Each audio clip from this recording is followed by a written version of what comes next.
Hi, this is Hallie Peacock, and for my book, I'm going to read There's a Wocket in My Pocket by Dr. Seuss.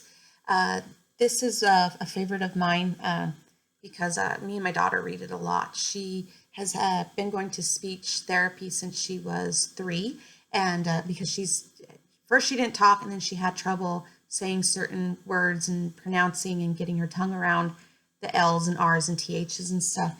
And so we've really enjoyed reading this book together, and I've liked it because with the nonsense words that Dr. Seuss uses, even though it's a nonsense word, you still have to pronounce them in such a way, like in this one, that it rhymes with the word that it needs to rhyme with. And so I just really like Dr. Seuss, and I love that he's written these stories and he uses words that he's created himself, and that he does his own illustrations. And so it's fun to show kids, here's this guy who not only made up words, but he's made up his own characters and drawn them, and so that anybody can create a story and write a story. And so I'm a big fan of Dr. Seuss. And so we're going to read There's a Wocket in My Pocket.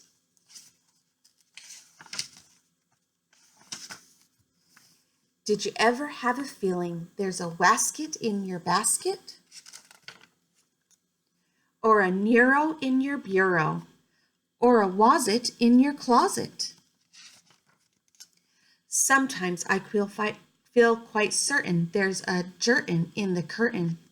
Sometimes I have the feeling there's a zlock behind the clock. And that zelf upon the shelf, I have talked to him myself. That's the kind of house I live in. There's a nink in the sink and a zamp in the lamp. They're really nice, I think. Some of them are very friendly, like the yacht in the pot. But that yottle in the bottle, some are friendly, some are not. I like the zabel on the table and the gare under the chair.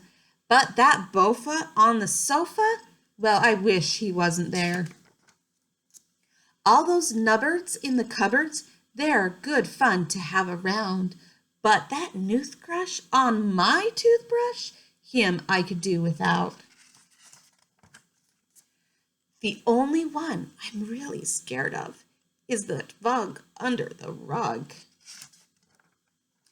And that quimney up the chimney, I don't like him, not at all.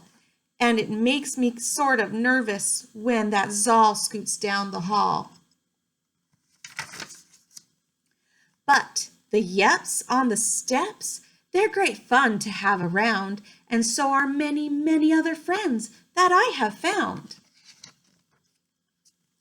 Like the teller and the neller and the geller and the deller and the beller and the weller and the zeller in the cellar. And the geeling on the ceiling and the zower in my shower. And the Zillow on my pillow. I don't care if you believe it. That's the kind of house I live in, and I hope we never leave it. Thanks.